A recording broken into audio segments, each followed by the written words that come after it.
The Doctor.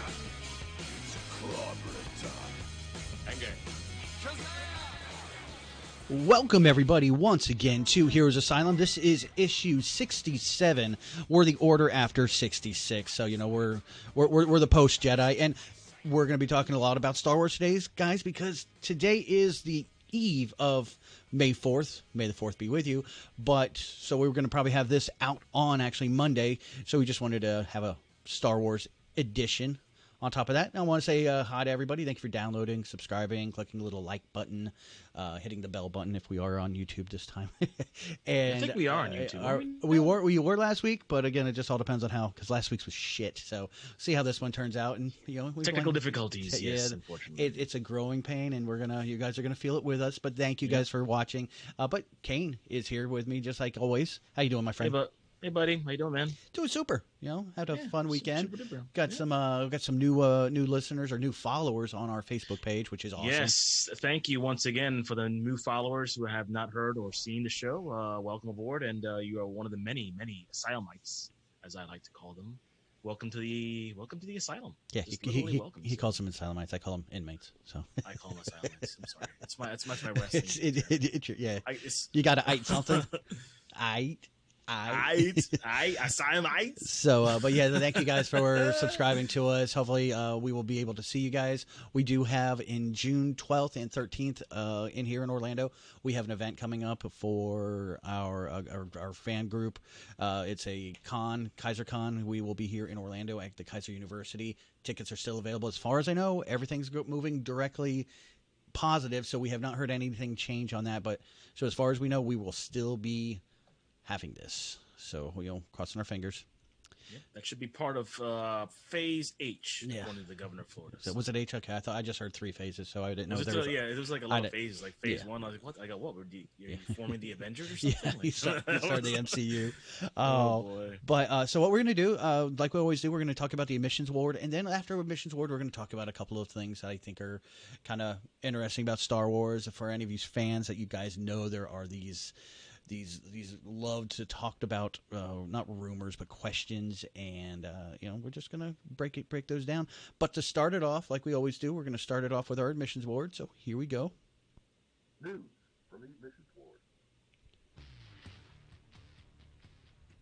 All right, guys. So the first one, I guess I'll go ahead and let you go ahead. We were talking about the G.I. Joe thing, so why don't you go ahead and knock that out? Because my second one actually has a kind of a follow up to that. So. Okay, I guess I'll go piggyback off that.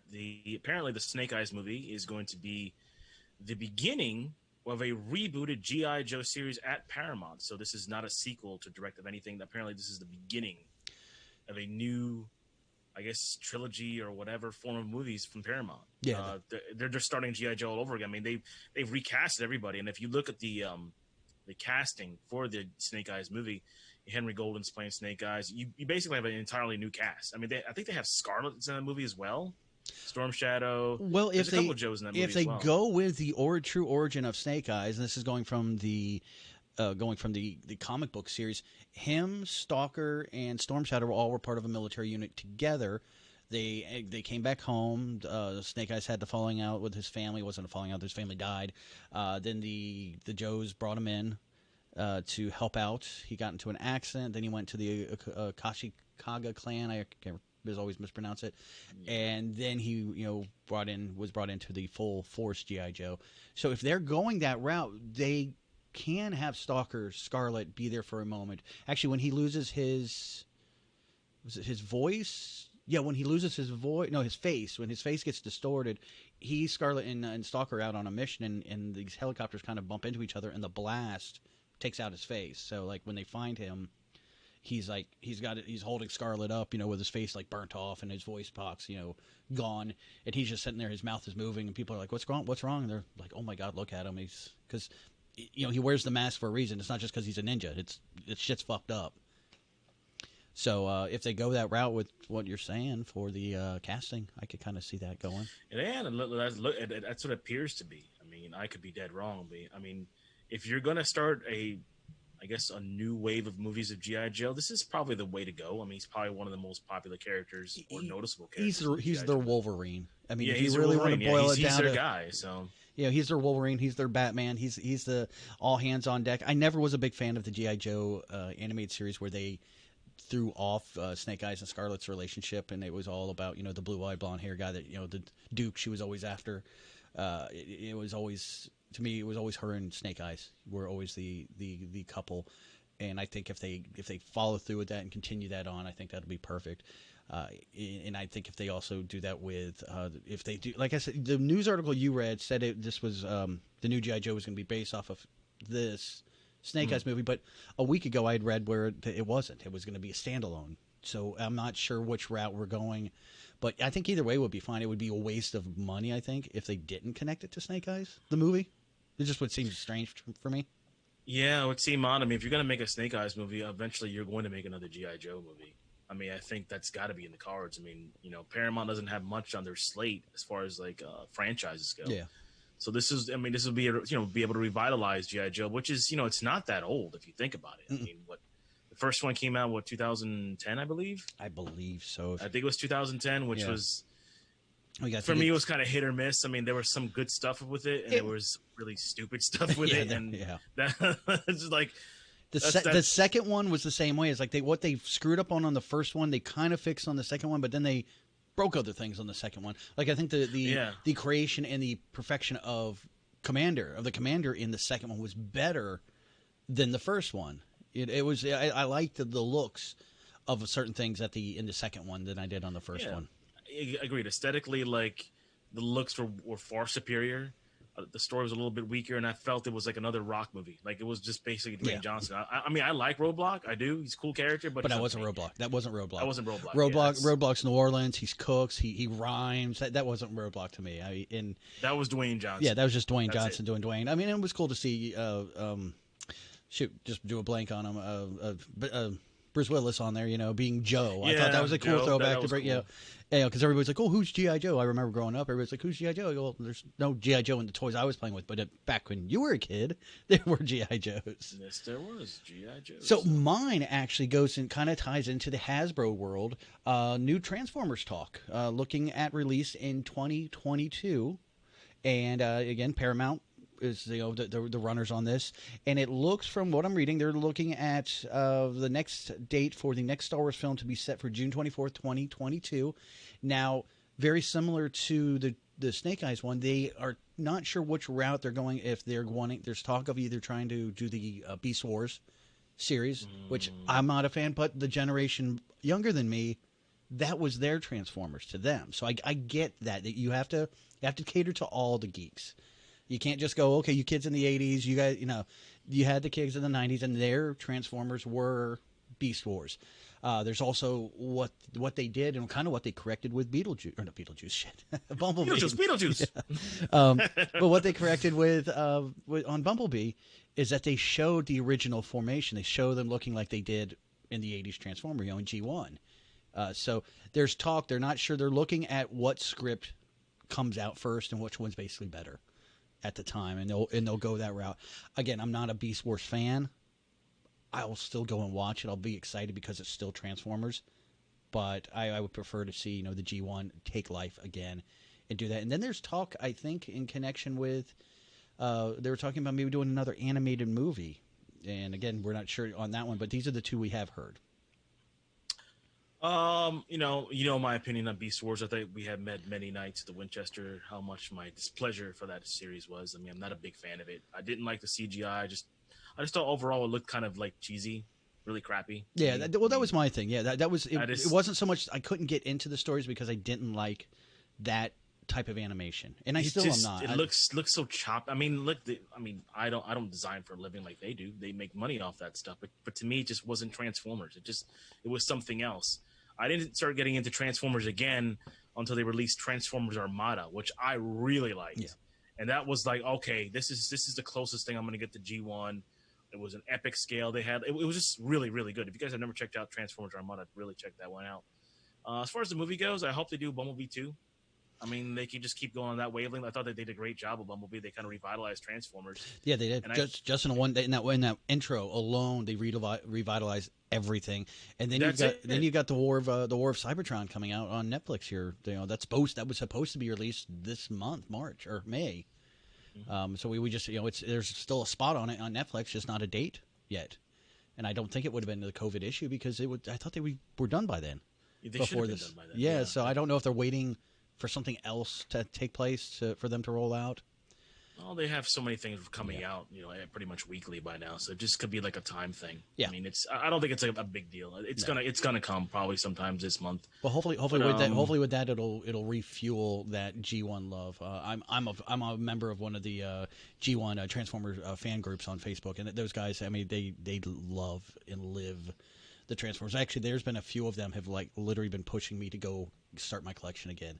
Because you can go to Walmart and Walgreens and buy them for like $15. I'm like, I got over my Funko, my pop. I'll tell you what, it's addiction. But see, I'm more like I collect more of the DC and action figure 7-inch multiverse DC stuff. I collect some Marvel, but I have a particular taste. But the Transformer collection is a little bit. It's not that it's bad. It's just to me it's a little bit pricey because there's a lot out there. Like I think I saw one on eBay, like the original G1 Optimus Prime. Well, these going for like that's like from almost. Well, these aren't original ones. No, these are redone. Okay. Reissued ones. Like you can find the original Soundwave out there with Laserbeak in there, and it's $15-$20. I mean, they're not outrageously priced now. Now, if you want to go original print make from the 80s, then that's where your price range is going to be. But these are redone designs of the Skywarp and Firescream. They don't transform into the F6 or F14s. They transform into the Cybertronian jets. Ooh. That we saw in the opening, where they were more like a triangle looking ship. So that's what I'm kind of interested in, because again, these are based off of the War of Cybertron, so they're going to be not Earth looking. So that's something I'm looking at. I should definitely check those out. Yep. Right? $15. Yeah, they're not too, like I said, they're not outrageous. That's why when I started looking, I was like, I could probably go that route. So what do you have next? Well, guess what? Our friend Gareth Evans, he shares some details about his unmade Deathstroke movie.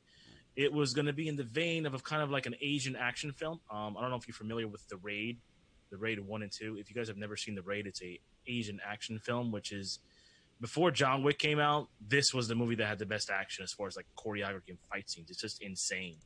But he was talking, it was basically going to be an origin story. Basically, Asian types. There's going to be a lot of fighting. And you're going to find out how Slade Wilson was created. And this is one of those things that, I'm not a big fan of, like, telling how the bad guy got his stuff. But Deathstroke is such a different character as far as his origin goes. Military background. Basically, he's like the anti-Captain America. That's the way I would tell people if they don't really know who Deathstroke is. Almost the same kind of super soldier syndrome. It'll be interesting. The way he broke it down. Look like it's going to be heavy on action. I wonder if we were going to see, like, Deathstroke's kids in there. That'd have been interesting.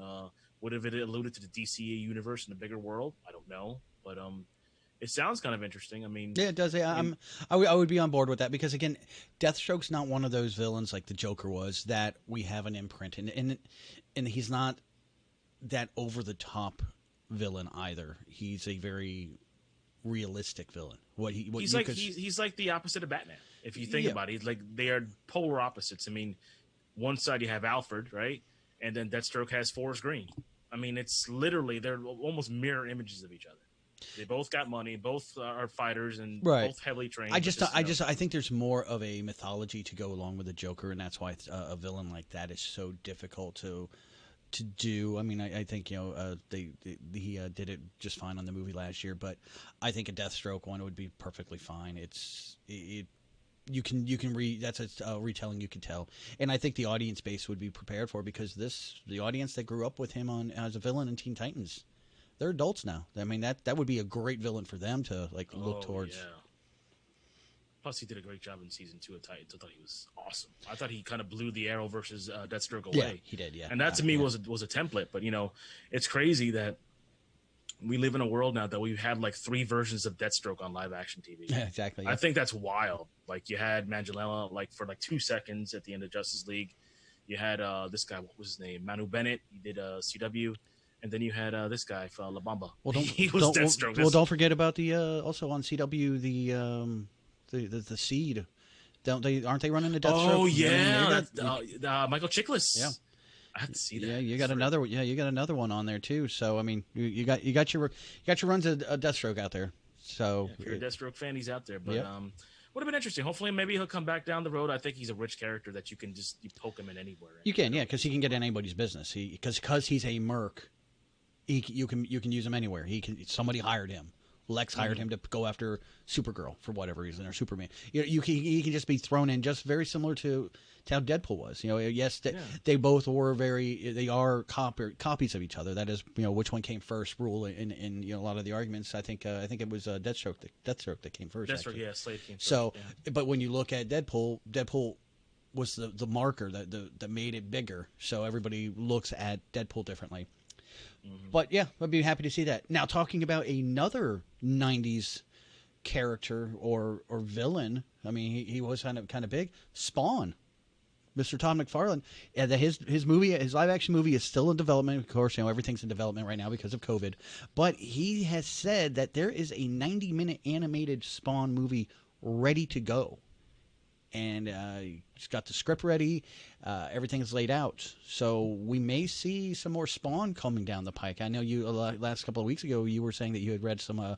You're reading Spawn. So I mean I'm a Spawn fan. The movie, the HBO animated series was amazing. To me, that's a benchmark. HBO series was the landmark for the longest time, because after the movie came out, I thought the movie was okay, but it didn't go. Even McFarlane says that the movie didn't go as deep as it could have gone. Again, it's you have 90 minutes to put in so much crap. It's really tough to do that. The series did it. So just good and if juicy it's that way, I mean, Todd is still a big supporter of his product. I mean, even though he does do the McFarlane toy line, he's still a big member of getting in there creatively and getting there are main writers that write story arcs or cover one book, but he's still a big part of it. And I think I can't wait for the live one, but if he's able to throw out an animated movie in the meantime, yeah, man, just do it like the series was. I mean, you're not going to miss anything. I mean, like the series was 100 times better than the movie. It just blew it away. Like that first episode, like the intro, the credits, when it walks in and you could see the ambiance that show, how dark it was. Like you barely saw Spawn. He was always in the shadows. And when you saw him, he was like this nightmarish quality that he had. And I think that's what McFarlane wants to do for the movie. He wants to make Spawn like a nightmare. Like people were making fun of him so many times. Like, oh, what kind of movie is it going to be? You barely see Spawn. But I think what he spoke out of term, you're going to see him. Yeah. But he's just going to be lurking in the shadows. And when he comes out, he's just going to freak you out. Again, so. It's the best villain or the best suspense ever is not seeing what's out there. That you're, again, don't tell me how to make the donuts. Just fucking do it. But yeah, I'm looking forward to that. I can't wait to see what route they go and what stories they got to go on. So what do you have next? Well, sadly, COVID shut down the season 6 production of The Flash. So in a couple of weeks, we'll be getting the season finale, which will be episode 19. But not only did it stop that, it stopped the contract negotiations of one Grant Gustin. He's only contracted for one more season of The Flash, which is season 7 coming up, which is renewed next year whenever they get into production. And he was in negotiations to do season 8 and 9. So if everything goes the way it does, season 7 could be the last season of Grant Gustin on The Flash, which is... I don't think it will be. But. I don't think it will neither, but it's just interesting how it's kind of halted. I mean, there's a lot of rumors I read. I mean, rumors are rumors. We all know that. But, there were some things tossed out there, which was, makes all the fanboys go crazy, with Ezra Miller in trouble like he is. I mean, he's not been fired, by the way. No, they're still in talks. Actually, they're actually in the middle of one of the news I didn't put on there. They're talking about recasting Iris right now. Finding a different actress to pick up Iris. So the movie's still going. I don't know. One of the rumors I heard was Grant was going to take Ezra's place. I'm like, but nothing's happened there. That's just what I'm saying. That's just people overreacting to the story you and I have covered already. That of Ezra doing this thing, but you've heard nothing from either the chick that he pushed on the ground or him. So there's nothing. It's just these overreacting, rumor mongers that would just want to do just let it go. Yes, it happened. It was bad that it happened if it was really what happened. But when you watch it, it doesn't look like it was a real thing. It looks like they were goofing around. Somebody put it on Twitter. You'll throw it out on fucking social media. It's wildfire at that point. You can't stop it. And then all the marks out there and all the the trolls are just gonna. You see what Milner did, dude? Really? Get out of your basement. They're always going to toss more fire to the gas. And that's really, and I think that's what it is, and that's why I think that got blown out of proportion with Grant, because everybody wants to see Grant over. I mean, I don't. Grant's not my Flash. I hate to say it that way, and I know that sounds horrible. He's a good Flash, but this emotional thing that's going on with Flash, that's always gone on. Again, that's the CW's Flash. That's CW DC. That's not DC to me. I understand it. You have to have it because it is a show on prime time, middle of the week. Yes, you want to pull in as many watchers as you can, so yes, you have to throw the love story in. I get that.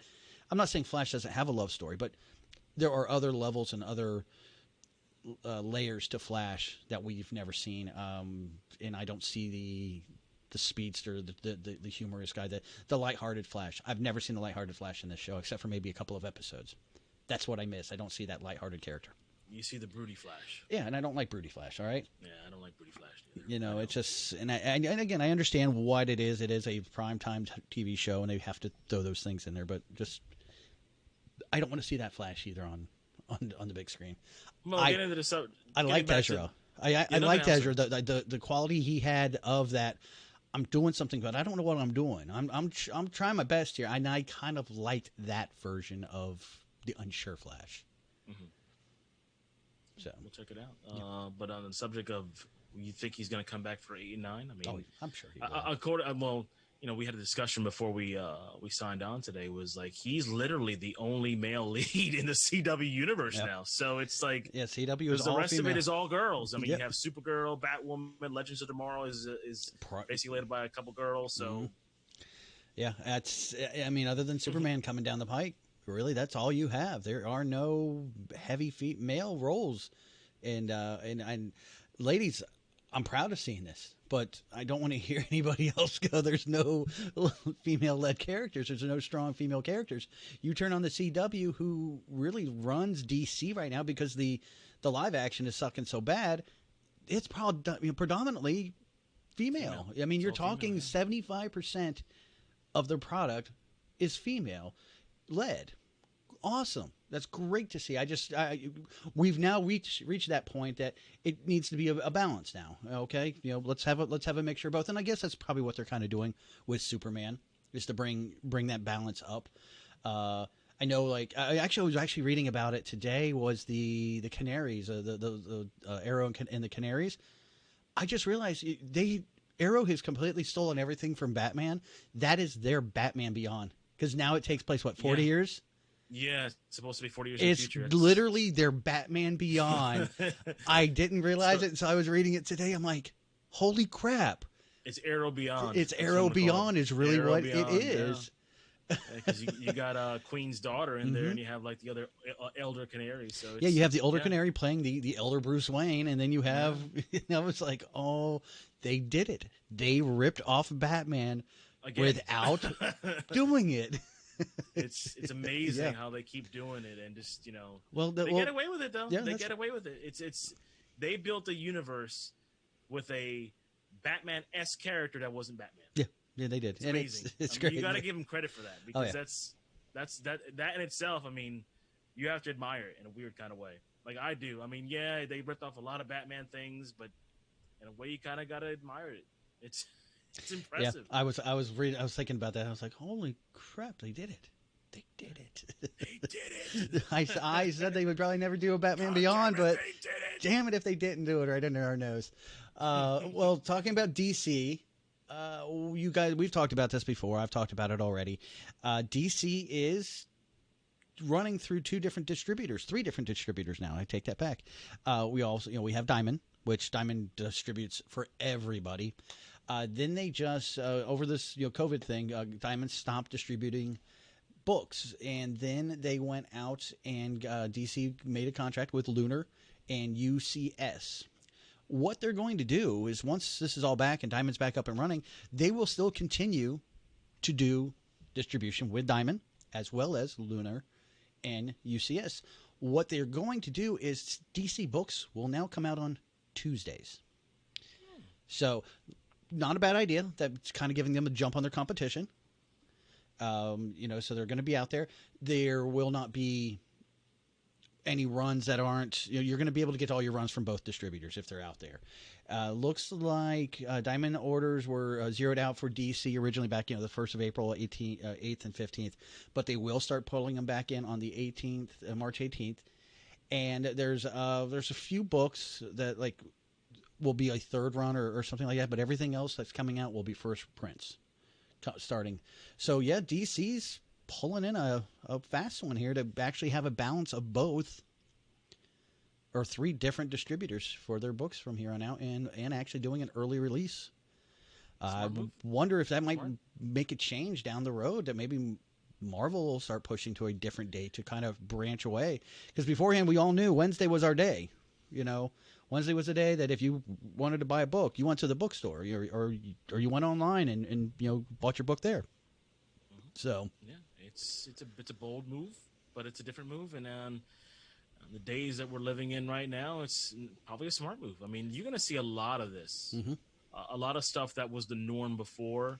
It's going to change drastically, and this is just the beginning. This is just the tip of the iceberg. I think with DC doing this now, very intelligent move. I think Marvel is definitely going to do something like that to adapt it as well. Yeah, stand out a little bit. I mean, who knows? Maybe they'll release their comics on Sunday at midnight. I don't know. So they'll do something crazy. Maybe Monday Madness. Yeah, I mean, to me, I don't know. To me, this time is like the time I thought that the digital comic would stand out and take over, and not take over, but show of what it really could be. And I don't. It still did in a way, because some of the books came out. There are some books, and actually one of the books I'm doing for Heroes Pull later is from the digital time.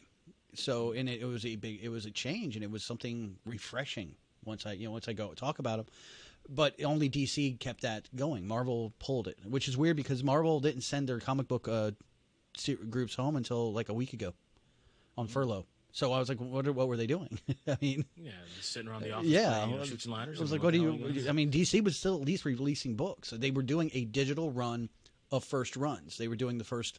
A new #1 for Aquaman, and it was called a digital version. It's a new Aquaman, Batman. We had the animated Batman that you and I read. You were reading at the beginning of this. So they were putting out some pretty interesting books.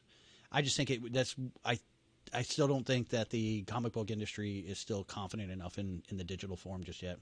Not yet. And you are right. This was a time for Comixology to shine, and as you said, they did. Yeah, they did. Not as much as they should have. Yep. I think they could have really grabbed the market by the hands and really just say, hey, you know what? We're digital. We're never going away. They could have just. I don't know what they could have done.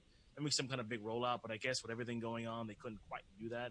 Yeah. And that's for me as a purist who still collects the hardcover, who still collects a couple of the variant covers. I'm glad I'm still going to get my physical copies that I'm going to have. But again, I'm not against them. I just like the. Oh, I know. I like the convenience as far as devil's advocate with Comixology, they didn't take advantage of it. Yeah, so I like the convenience of having that book. I can take 6 books with me in a day, and I know I'm going to go through 6 books. If I have to do that, I have to bring a backpack with me. Instead, I can have my phone or my tablet or something, and I can bring a graphic novel, a 100-page, 130-page book with me, and put it in my back pocket with my music too. So, all right. So, do you have anything else? I got one more. Charlie Cox was recently at a con, and they were discussing Spider-Man 3. The rumors were because Kevin Smith, I guess, a couple weeks ago came on and said, "Hey, Charlie Cox, negotiations to be on Spider-Man 3," and Charlie Cox was pretty much shot down those rumors. Said, "Nope. If there's going to be a Daredevil in it, it's not going to be me," which kind of makes sense because we know about how Feige is with connecting stuff. He wants it to be his Daredevil, his way. It's Feige's way or the highway, pretty much. And he's never wanted to connect anything with those Netflix series. If they did, it was barely anything. Same thing with Agents of S.H.I.E.L.D. Sif, that was about it, yeah. Yeah, it's just it's gonna be a new Daredevil. We know it's gonna happen. Yeah, there's talk of bringing a Daredevil in, and that would be the time to do it, is to bring your own in, and there may be Kevin Smith may be partially right, and Kevin Smith lately has been getting into stuff. I don't know why he's talking about certain things. I love Kevin Smith to death. Don't get me wrong, but I have heard his name brought up in too many rumors lately. But I think he's not going to be wrong that they probably are going to be bringing in a Daredevil. But it just won't be Charlie. He's probably heard partial rumors, and just and he's a fanboy like us, so he's probably crossing his fingers, going, "God, I would love it to be Charlie. Maybe if we can start the rumor or start an underground fan base, get it rolling, and let the studio see that no, we really want to see Charlie back, that we would see it then. But I completely see that. Yeah, Kevin's been in a few other ones, like what was the Snyder Cut one. He's opened his mouth a couple of times about Snyder Cut. I'm like, dude, you are not. Are you in everybody's meeting? I mean, I know you know everybody, but are you in everybody's back office meeting?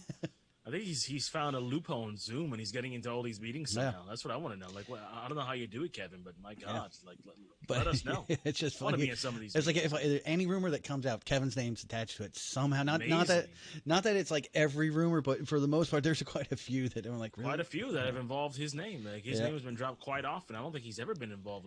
He's never been a rumor monger. No, it's just very weird. But lately he has been. I think it's because I don't think it's him. I think it's just the sources he uses. They don't have anything to report, so they're just pulling shit out of their ass. And then just like, I mean, I swear, I go over our Facebook page, I go over in our news feeds. Everything of a single one of them are just like sometimes just these wild stories. I'm like, where are you guys coming up with that? These offices are closed. Who's telling you that story? So yeah, but all right. So that is it for the news. Unless you got anything else. No. Oh, okay, good. So, you had homework. You had homework to do. Yes, I did. And did you get a chance to do it? I did it, sir. I did my homework. I did my due diligence. What was it? What was your homework? I had to catch up on the Clone Wars. And I got to say, I caught up, and I was very surprised how good it was. The first couple episodes, to me, were a little bit kind of dainty, except for the Bad Batch. I like the Bad Batch. Well, you had Bad Batch were 4 episodes, the first 4. Then you had the Martez sisters, the next 4. So the Ahsoka thing with the Martez sisters, I didn't like. I thought it was like, I get what they were trying to do. They were trying to bring Ahsoka back in the fold. What has she been doing? Yeah. I get that. And she's trying to hide. She's trying to hide her Force, realizing that she's not the only one that is questioning what the Jedi have done and what the Jedi Order does. So she's seeing that. To me, I enjoyed the Martez sisters for the fact that we went where you always wanted to go. You went to level 13. You got to see the underworld. You got to see the Pikes. You got to see the spice mines. You got to see smugglers. The one episode when they're like literally they get caught and then they get in jail and then they break out of jail and get caught in that one episode. Only to get caught again. That if you rewatch that, watch the background characters. They're all from the Cantina scene in Mos Eisley's. If you literally look back at the characters, one of the characters when she's right before they break out the first time, one of the guys walks by and he looks like one of the bar guys that had like a red suit on and a white shirt on, or white vest on. He was all in blue in the Clone Wars. He was actually a limited edition toy. If you rewatch the Martez one, there's a lot of great fan service in there. The music, the background characters, just all over the place. Great fan service. That's why I loved that. I even liked the episode when they were doing New Batch. I think it was one of the first 2 episodes where they had Anakin and Obi-Wan on the bridge, and they're basically being confronted by the droid army, and it's Anakin walking out by himself. Yeah, that was I surrender. Yeah, I think that was the first episode. I believe. Is it the first or second? I just okay, this is Anakin. He's like, good, and Obi-Wan's like, what are you doing? He's like, I got it. Yeah. And he's going up there, and you see underneath the bridge, all the clones and R2 are down there. He's like, and they're all pissed off, like, can we go up yet? Yeah. I thought that was kind of cool. Yeah, because you always hear them going, yes, sir, and then you hear them, yes, sir, yes, sir. Yes, sir. Can we go? Yes, sir. Can we go up yet? And then everything just gets into craziness, and then like Anakin, it just shows like Anakin Skywalker was a pretty badass, and he was arrogant. And I like the way they make Anakin in the Clone Wars. Yeah, they've done great. It makes him less emo and whiny, and just makes him like what everybody thought he was. He was a great pilot. He was a great warrior, a great friend, and all that stuff. And he was arrogant. He was arrogant in his powers, and I like the way they did that. Yeah, they gave him. I know we always joke about it, but they neutered Darth Vader because of how he was as being young. The episodes 1 and 2 really neutered him, but the Clone Wars series gave him back the cojones. It made him something different, and then you see his fall directly after that. But not only Anakin, but what they did to Maul. This was something that I wanted to talk to you about beforehand. Yes. We saw this Maul character. He was broken like so quickly. We thought he was going to be this amazing badass going through the first episode, and then Of course, if anybody's seen it, I'm sure you have.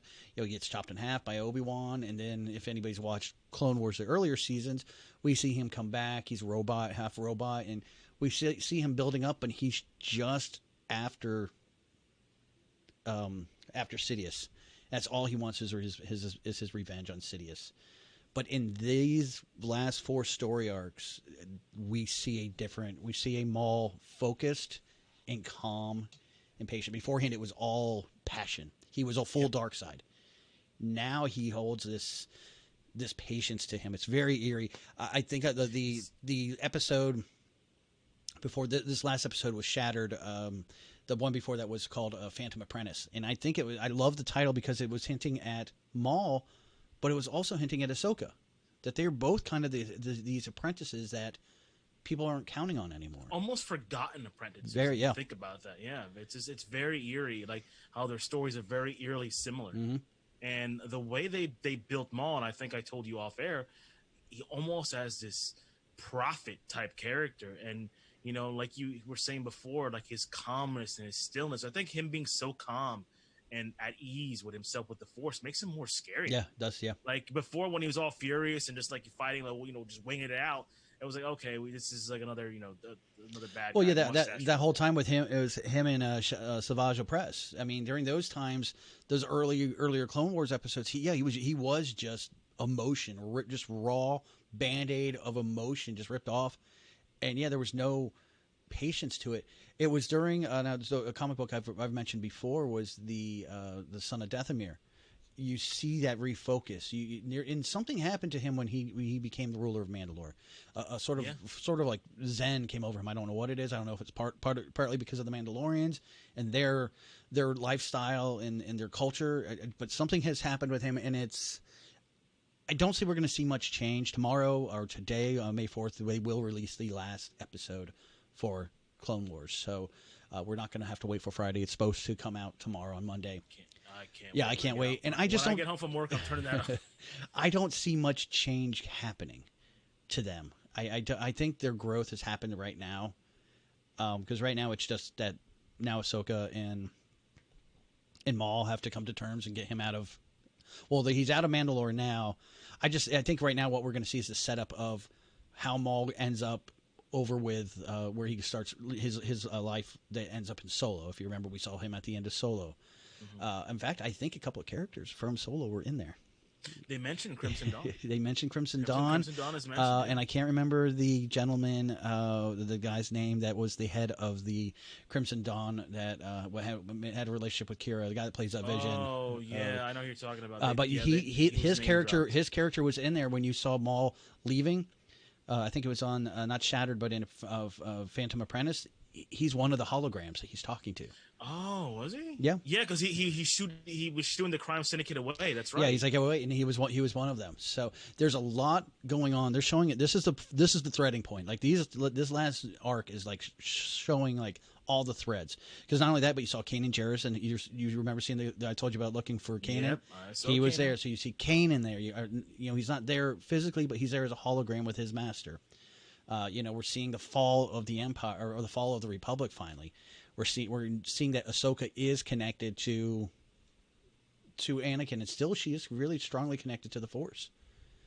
And you're seeing a different Ahsoka. So you're seeing an adult version of Ahsoka right now that I've never seen before. She's growing up. She's growing up. She's going to become what do they call her? Ahsoka the Gray or something, or the White? White. Yeah, she turns into the White. But it's cool. She's using Fulcrum now. She started using the term Fulcrum. That gets brought up in Rebels. I thought that was kind of cool that we learned that Fulcrum was Anakin's code word. To me that was like, oh wow, that's kind of that one was kind of a cool. There was some tear-jerking scenes. Oh, I yeah. think one of the ones I saw was like basically the goodbye between Anakin and Ahsoka, when basically Anakin's walking Ahsoka out and saying she sees all the clones, and they have like basically they're painted with Ahsoka's logo on top of their helmets, and he's like, it took us a while to do this, and then Anakin's like, when they're being called away, he's like, I have one last gift for you, and the box happens to be Ahsoka's lightsabers. Like, I kept them, just for you, and then like that look back. When they just look back at each other, and this is the last time they're ever going to see each other until Rebels, when he's not Anakin anymore. And you hear the music playing. I mean, the music in the background is just beautiful.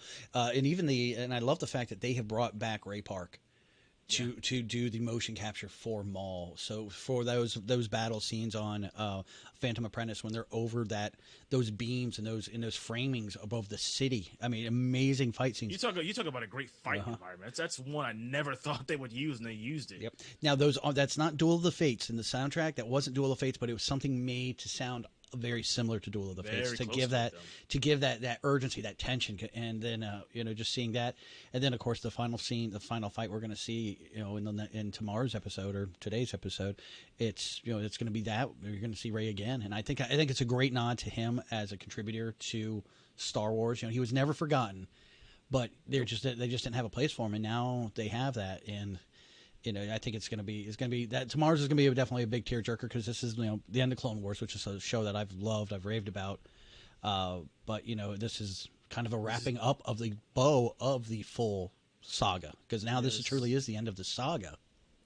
Yeah, this is it. That's it. Because now you're gonna have all the threads. Like if you want to go back and binge watch, then you can. I think they have the order on Disney Plus somewhere, but check it out. Yeah. It's almost it's kind of tear jerking. It's gonna be the end, but they've wrapped it up so beautifully. Mm-hmm. Like they've closed all the threads. They've made everything connect. It's like, okay, this was worth it. This was worth the 12-episode arc that we got in Clone Wars. I'm glad it came back. And I think we didn't even mention. I think you mentioned a couple weeks ago. Special effects. My God. Oh, and I was telling you about that. They are light years ahead of where it was. Yeah, it's amazing. You just look at the hair. You look at the background. Like I was talking about the episode especially where they were in the ship. The ship where Maul escapes and he's peeling off sides of the ship and using them as a shield. I'm like, my God, that's a movie right there. Yeah. And that's again like you see they treat it like a movie. That's starting at the return or the reunion episode. It's treated. The Clone Wars symbol, the Star Wars symbol is all now in red. It's a film by George Lucas. It's there's weight to this. So anybody that's not too sure about Clone Wars, I would probably suggest to add this one, because I'm sure they're going to release this as a mini movie. I would suggest to add this in there. So with that being said, and we have seen that, I'm gonna throw some questions at you. We're Star Wars sweaties, but these are some very old questions, and I want to get your opinion. And I'm sure some of these might drum up some conversation. Some might not. So first question: who shot first?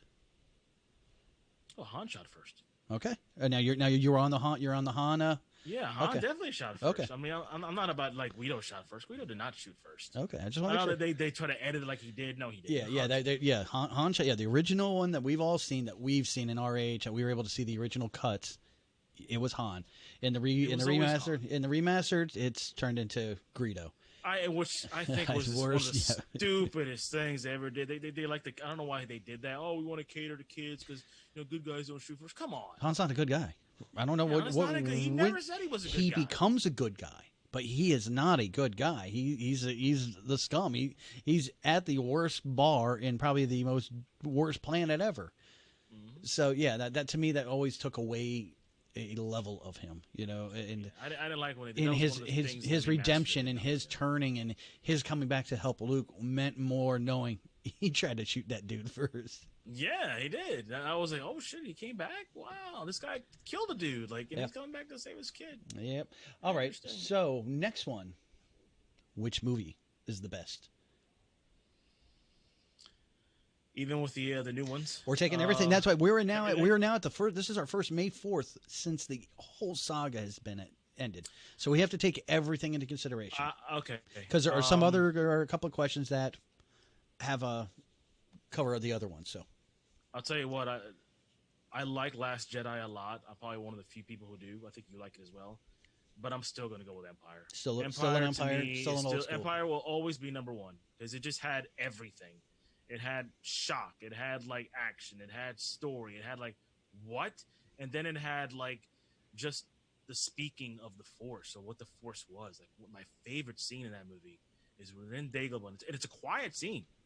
And you gotta give credit to Frank Oz too, because if Yoda doesn't work, the whole movie doesn't work. Yeah, you have to believe Yoda is a real character.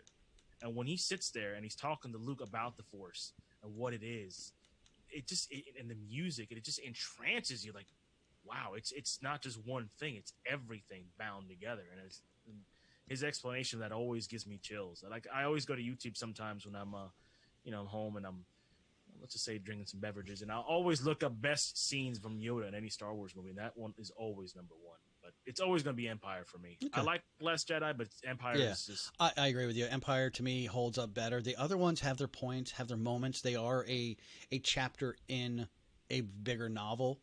But Empire is the one that, like you were saying, has everything. It has the action. It has the suspense. Has the twist. You know, that final twist that you're expecting. Has again the downer note. I mean, that's probably one of the biggest things everybody talks about is it ends with the good guys losing. You don't see that much in movies.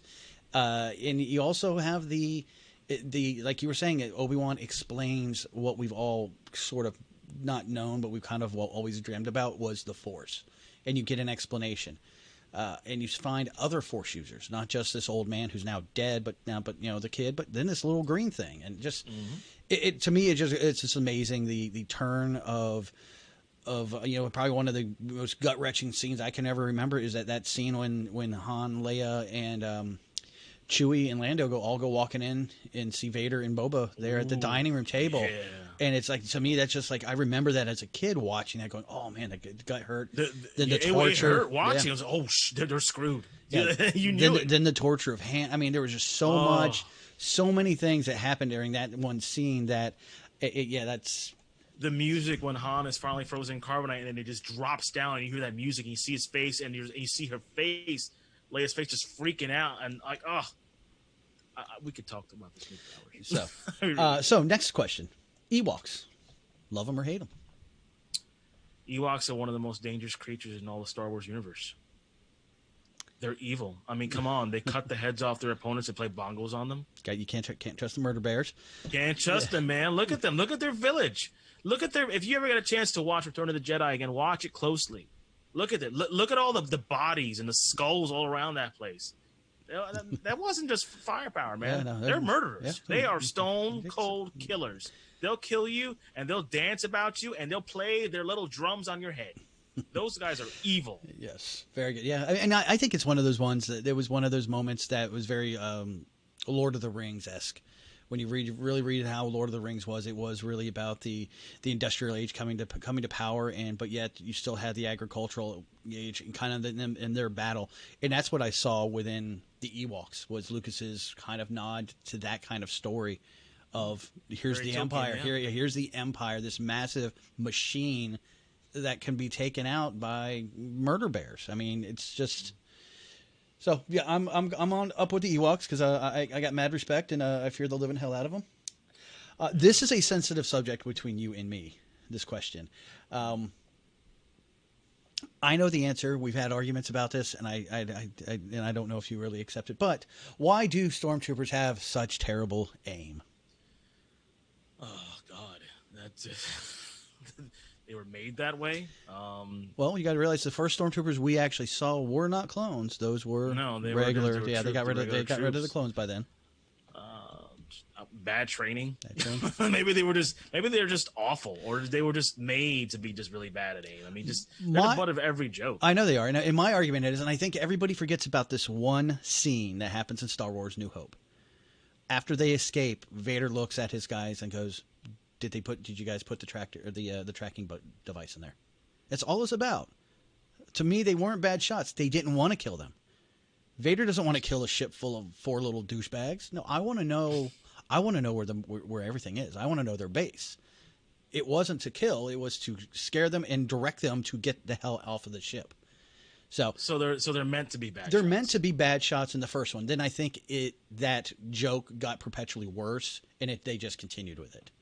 And just continued and continued. But when you really watch New Hope, at the very you see the Millennium Falcon zip off, and then you see Vader turn to his second in command, saying, "Did you guys put the tracking device on board?" Yes. Then. And by the way, they murdered Aunt Beru and well, there's leaving that. Yeah, they can't. Come on, you got to give them credit for some things. Yeah. So yeah. Left them with skulls. That was a eerie scene. Like the scene still smoking. Now this one, are the prequels great or terrible?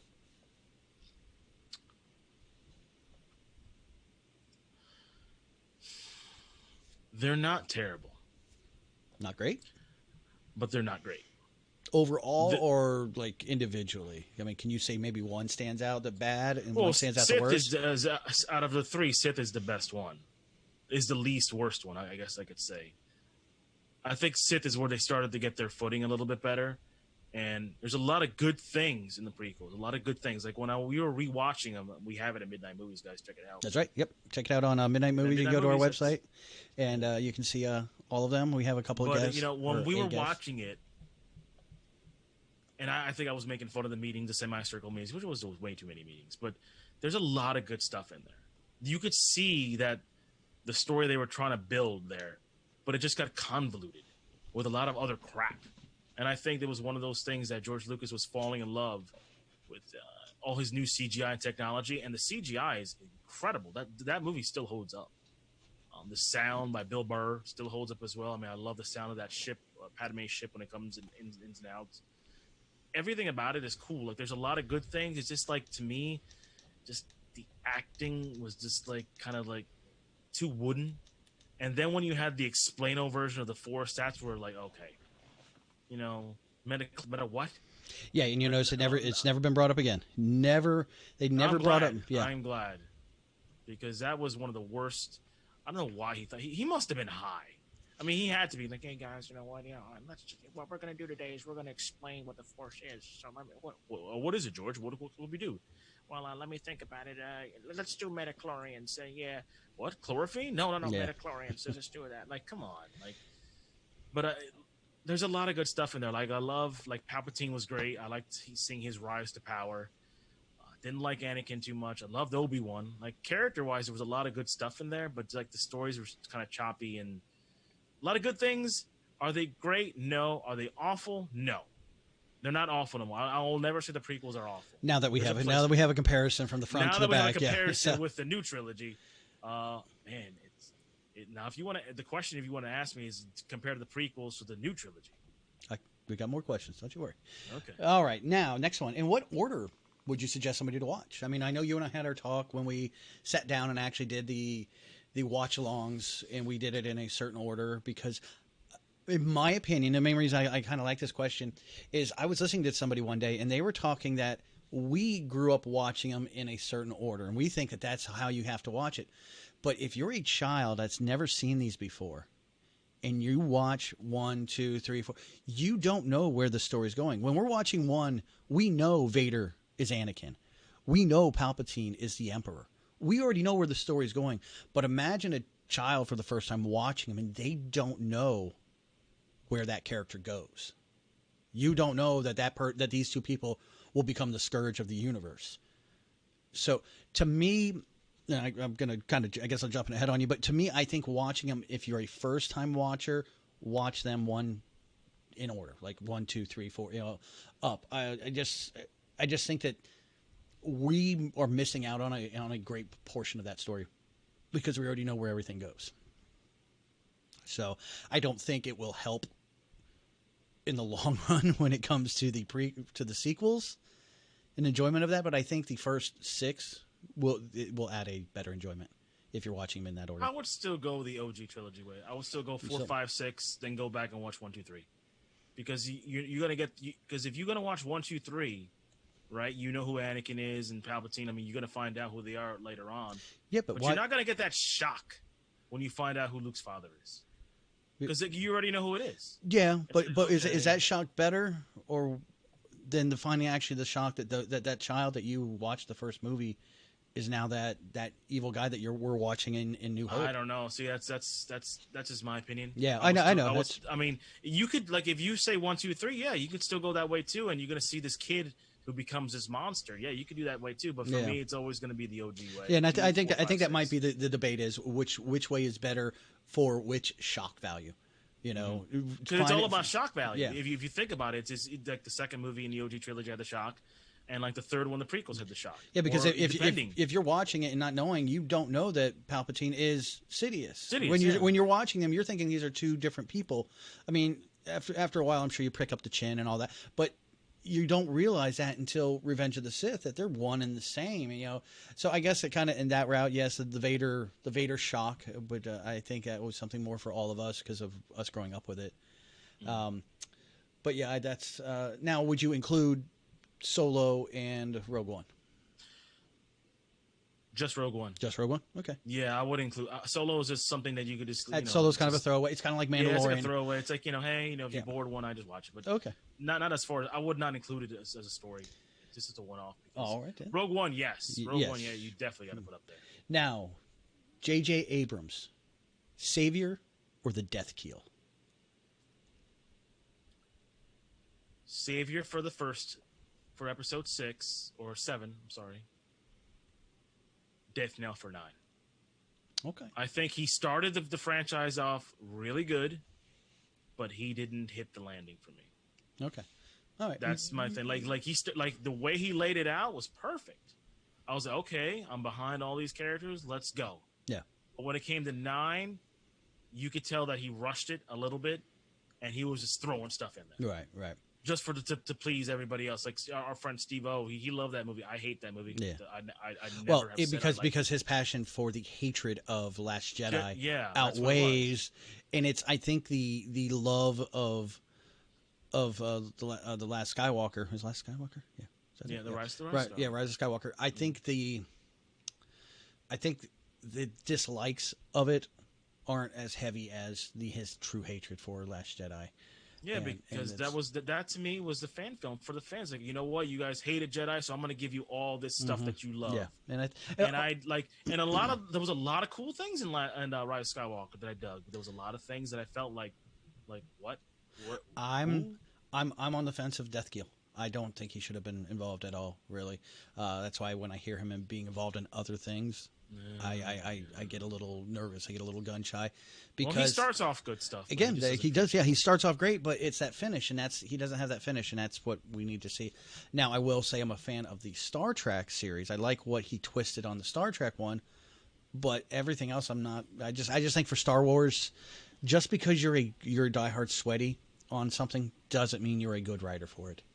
Because sometimes you can trip over it, get in your own way when it comes to that. And he definitely did. Now, my final question, and this is a tricky question. Was it Sidious or Plagueis that was Anakin's father? Because now we heard the story of Plagueis the Wise and how he could manipulate midichlorians. I guess that's the second time we did hear about it. Or manipulate the Force, so I don't use that M word. But it's never stated that it was Plagueis that birthed Anakin. It was never stated that it was Sidious. Because we never know if Sidious was obviously Sidious. Now we know he knows how to extend life. He knows how to do something with life to extend it. So, which one is it? It's got to be Sidious. So you're thinking Sidious? I think it's Sidious, yeah. Okay. I mean, everything to me points to Sidious. I mean, they said Plagueis. Yeah. And Plagueis is the guy who apparently taught him this thing. Right, his master. And in his story, when he's talking about it, he's like, he found a way to create life from death. Right. And he's like, then he taught it to his apprentice. And then when he's saying the story, he's like, it's a pity he could not save him from his own death, which was a freaking great scene. Yeah. Oh, that opera scene. Like, talk about scenes in the prequels that are just, an acting class there. Yeah. I mean, that's just everything. There's a statement of chewing up the scenery. That is a chewing up the scenery scene. That is chewing up the scenery. I think that in Return or in Revenge, when he finally reveals himself to Anakin in that hallway, and they just kind of circle each other. Yeah, both of them just great scenes. And he's so calm too. He's like, you should call them. Call them right now. Go ahead. Yeah. And go ahead. You could tell that guy. That's why he's my favorite character in Star Wars. He's always in control. Yeah. Oh, he always has like an ace up his sleeve. He's always like 10 steps ahead of everybody else. Now with that, that answer that you gave me, if this is so, wouldn't that truly make Rey a Skywalker? Yeah. I mean, if it is Sidious, and he created Anakin, and the family tree goes down, that really does make Rey.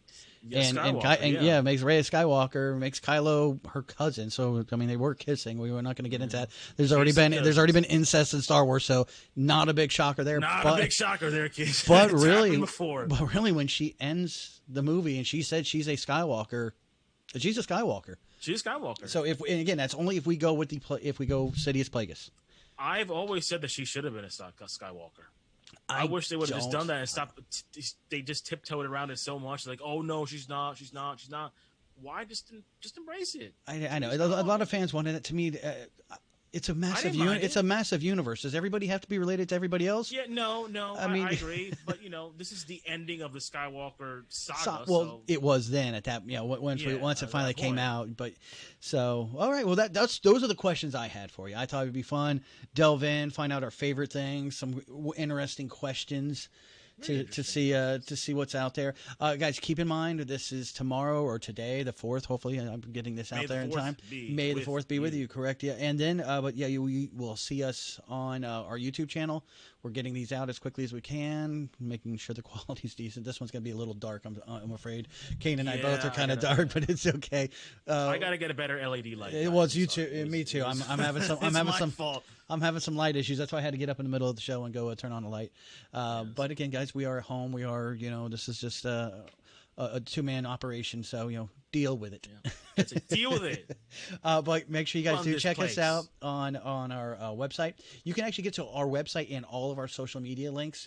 You can go to streamerlinks.com/Heroes Asylum.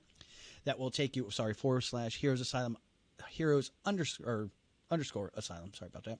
Still trying to learn that one, but that'll give you a link to all of our pages, our YouTube channel, our website, our links to social media, Facebook, Twitter, page, all yeah, that. don't forget the Twitter Our website is now up, new and improved. We do have links to all of our new episodes. We just released the Avengers on the Midnight Movie Show. So check that out. It's Kane and I talking about the Avengers. Actually, it's more Kane talking about the Avengers. Yeah, Captain would like to. I was grumpy apologize that to night. The rest of the Asylumites because he was falling asleep during the Avengers. I was grumpy that night, and I didn't have my medicine but towards the end of the night I started feeling a little bit better. But Yeah, he promises for Thor: The Dark World, which will be the next one we're going Yeah. to do. That he's going to be Yes. a little bit more chipper.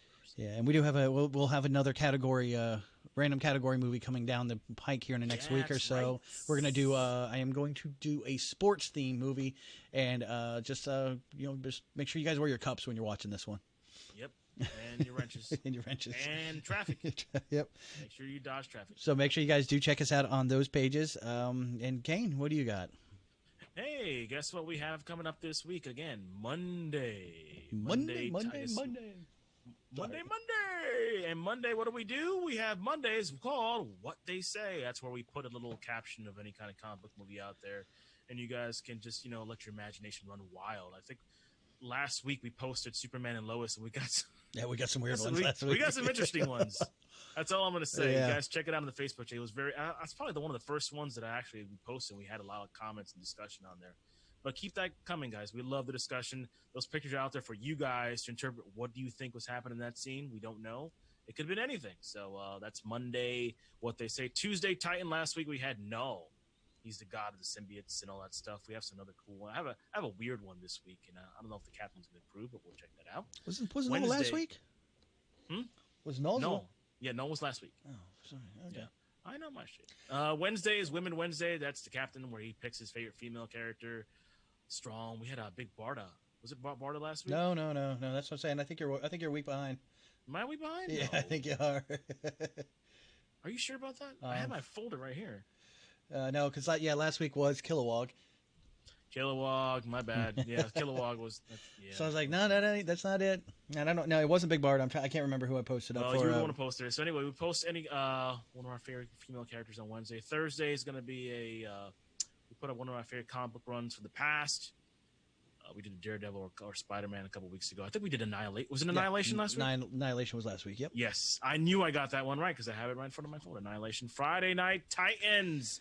Who's going to win? We had Batman versus Superman. That's right. And, Epic one. You know, I had to throw the best battle in for Return of Dark Knight. yeah, that's the best one out of all of them anyway. So I mean, there's other ones, but that's like the most famous out of all of them. Saturday, Sci-Fi Saturday, and you put one on there that I had to I had to give you credit for it. I was like, oh, you put the old school V on there. Like, Yeah, okay. yeah. No, That was a good one. Yeah. actually, I just added that to my Voodoo watch list, so I'm looking forward to that. Yeah, you know what? I like the remake. Actually, I was one of the fans of the Yes, remake that I came did out like a it, couple yep. years ago. I thought it was really good. Yep, I was a big fan of the original, so I was like, yeah, I got to. Morena Baccarat, she was the queen of that V series. And Yep. She went on to do some other stuff. And don't forget, guys, this week actually coming out should be in 4 days for a digital copy for the Justice League Dark. Should be coming out. But I know Voodoo's doing an early release. It is to the speak of that. last Yep. of the animated universe for the DC. Well, not the last. They're going to make more, but the last, this current, I guess you would say the new 52. Yeah, because there's a Superman coming out right after that, and it's going to be more of like a different style. They're not going to be doing the 52. This one almost looked very. I think it's standalone-ish. I don't know if they're going to start into the universe yet, but it looked very old school as far as the animation. Yeah, it did. Pretty good. Yep. I think it's called Man of Tomorrow. Yeah, so, it does, yep. So I'm looking forward to different that. guys voicing Superman and everything. So if you ever read Man of Tomorrow, really good book. Really good book. Check that one out. And so check out our Twitter page at The Heroes Asylum. No S, it's an ES, Heroes Asylum. Check it out there. I'm going to post some polls and stuff on there. I haven't been doing stuff on there. I've been slacking lately with the news on there, but I figured everybody else does the news. Put some polls up there, some funny stuff. You guys could comment on it. Doesn't matter. Be nice. Facebook page, main area contact. Check us out there. There's a lovely new photo up there with Captain Mike and his lovely women from the Gorgeous Ladies That's Wrestling. right. On there. That's right. Our female inmates were showing love on the other night. A few of them were ones inviting some new members. So usually whenever they get together and invite new members, they like to take a photo directly afterwards, and that's. You can see where that Captain came Mike from. and all his sexiness in his basically his That's Tinder right. profile page. That's So, right. Captain and the Girls. Captain and the Girls. That's his new club that he's opening up in a couple weeks. Captain and the Girls. Check that out. And as always, from the Captain to me to you, get to the asylum. See you, folks.